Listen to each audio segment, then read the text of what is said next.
sejam bem-vindos à aula de número 6 do Pré-ENEM Linguagens. O assunto de hoje é um assunto muito importante, porque envolve coesão, então a gente tem que ficar bastante atento aos sinais de pontuação e ao uso da crase. Vamos lá? Bom, eu vou começar falando sobre sinais de pontuação usando um textinho que, apesar de ser de autoria desconhecida, é muito comum a gente abordar nos cursinhos pré-vestibulares, justamente para mostrar o quanto a pontuação ela pode complicar a vida da gente, tá? Então é uma historinha muito simples. Um homem rico estava muito mal e antes de morrer pediu papel e caneta. Escreveu um bilhete, mas morreu antes de fazer a pontuação. A quem deixava ele a fortuna? Bom, olha o que ele escreveu. Deixe meus bens à minha irmã, não a meu sobrinho, jamais será paga a conta do alfaiate, nada dou aos pobres. Bom, essa situação, a primeira pessoa a chegar ao sobrinho fez a seguinte pontuação. Deixo meus bens à minha irmã? Não, a meu sobrinho. Jamais será paga a conta do alfaiate. Nada dou aos pobres. Segunda pessoa da história, a irmã, chegou em seguida e pontuou da seguinte forma. Deixo meus bens à minha irmã, não ao meu sobrinho. Jamais será paga a conta do alfaiate. Nada dou aos pobres. Terceira pessoa da história, o alfaiate, pediu uma cópia do bilhete e fez o seguinte apontamento. Deixo meus bens à minha irmã? Não. A meu sobrinho? Jamais. Será paga a conta do alfaiate. Nada dou aos pobres. E finalmente, para complicar a situação, um descamisado da cidade, sabendo do acontecido, foi até lá e fez a seguinte interpretação. Deixo meus bens à minha irmã? Não. A meu sobrinho? Jamais. Será paga a conta do alfaiate? Nada. Dou aos pobres. Bom, então, a partir dessa história que é bastante simples, a gente pode perceber que os sinais de pontuação colocados em lugares diferentes, eles dão um tom diferente cada vez que a leitura é feita. Por isso é muito importante a gente ter consciência desse sistema gráfico, principalmente porque ele é usado de maneira muitas vezes equivocada na língua escrita, né? Na fala não acontece esse problema, porque nós entoamos, por exemplo, fazer a pergunta, a gente entoa e aí forma-se a interrogação, a exclamação também, a gente exalta a voz e acaba exclamando, a vírgula é a pausa. Porém, no texto escrito, principalmente nas provas de redação, nós temos que tomar muito cuidado com a pontuação, porque elas compõem o eixo da coesão e descontam notas de verdade, tá? Então, prestar bastante atenção nos sinais de pontuação. Nós abordamos no nosso material os principais, né? Ponto de exclamação, de interrogação, além do ponto final, dois pontos, travessão, vírgula, ponto e vírgula, aspas e parênteses. O ponto final, né, geralmente ele indica que a frase terminou, então é importante ter ponto final quando a frase realmente terminar. Nós temos aí os dois pontos, que pode indicar quando alguém vai falar e também um destaque que você vai dar no seu texto, né? Ele comprou, dois pontos, caneta, lápis, borracha. Então, assim, esses dois pontos, eles podem anunciar algo que venha a ser destacado. Travessão, que também indica quando alguém vai falar e num texto informativo, numa dissertação, enfim, ele também pode ser usado como uma pausa, né? Tendo a mesma função de um parênteses, né? Para também destacar, intercalar algum trecho. A vírgula, que é essencial, tá? Na fala, como eu falei, ela é marcada pelas pausas, porém no texto escrito ela precisa estar presente, justamente para pausar a leitura, para trazer aquela intencionalidade correta, né, ao texto. Temos o ponto e vírgula, que muita gente não sabe para que existe, né? Mas quando ele é usado, ele é muito valorizado, porque ele vai destacar aquela pausa que é um pouco maior que a vírgula e um pouco menor que o ponto. Sabe quando você já usou vírgula demais no seu texto, mas ainda não esgotou o assunto e também não quer finalizar? É o ponto e vírgula que você vai usar aí, tá bom? Temos as aspas, que são sinais usados para realçar, destacar expressões, sejam expressões estrangeiras, sejam expressões cujo valor é diferenciado na língua, né? As figuras de linguagem, talvez.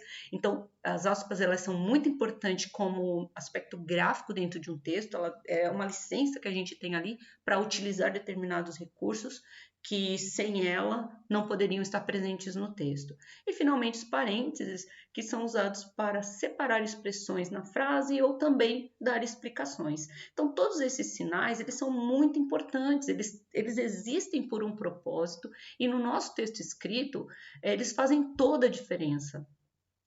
E como é que eu entendo isso num texto interpretativo, na interpretação de texto? Justamente da forma que vocês viram anteriormente. Quem não entende de sinal de pontuação não vai perceber, digamos assim, as nuances presentes quando uma pontuação é feita de um jeito ou de outro. Muitas vezes a gente pede para o aluno ler e ele passa batido pelos sinais, pelas vírgulas. Então, isso é uma falta de conhecimento com relação à estrutura da própria língua. Então, tem que tomar bastante cuidado, tá, gente? Prestar bastante atenção, porque esses sinais, eles não são gratuitos. No nosso material, você tem uma explicação muito mais ampliada, então você vai poder ver como eles funcionam, inclusive, nas provas do Enem.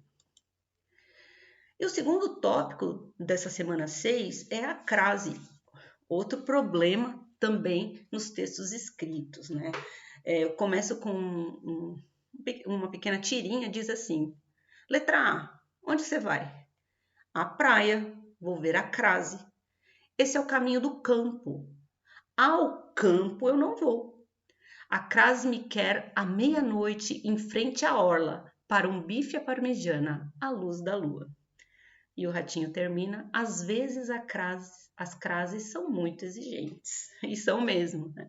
O uso da crase é uma particularidade que é muito observada, né, nas provas do Enem, porque muita gente também, infelizmente, ignora esse sinal gráfico no nosso dia a dia. Por definição, a crase ela é uma fusão de dois elementos de mesma natureza. No caso, na língua portuguesa, é a vogal A. Então, quando a gente tem um A, que na verdade tem função de artigo definido feminino, e um outro A, que por natureza é uma preposição, você tem os dois lado a lado, essa fusão recebe o acento e forma a crase, tá bom? Esse acento grave que forma a crase, ele é aquele contrário do que a gente está mais acostumado, né? Que é o acento agudo. Ele vem da esquerda para a direita, então ele é muito importante. E quando é que usamos a crase, né? É mais importante a gente saber quando a gente usa realmente, e não é tão difícil assim quanto parece. Eu trouxe aqui alguns dos usos mais importantes, tá? Como a crase é a fusão do artigo feminino a e da preposição a, obviamente a gente vai ter que usar a crase com palavras femininas. Não dá para usar a crase antes de palavras masculinas, tá? Então, entregamos os diplomas às formandas é um exemplo de uso da crase junto à preposição. Mas aí tá o as e não o a sozinho. Por quê? Porque formandas está no plural. Então, você teria as de formandas e o outro a, que é a preposição, que está fazendo o link com o verbo entregar. Tá? Então, se você tem essa estrutura no plural, no caso o substantivo está no plural, vai aparecer o as, né, craseado, por conta da presença desses dois elementos, um artigo feminino, plural no caso, e a preposição a também aí sendo exigida. Então, entreguei o documento à diretora. Se fosse plural, diretora, às diretoras, craseado. Bom, nós também usamos a crase com pronome aquele, aquela, né, aquilo. Mas aquele é masculino. Só que aí, gente, não é a palavra masculina, é o pronome. Não é um substantivo, digamos, é um pronome. Então, crase com pronome demonstrativo, aquele, aquela, aquilo, ela existe, tá? Desde que o verbo peça a preposição. O verbo entregar, quem entrega algo a alguém. Então, ele pede a preposição a alguém.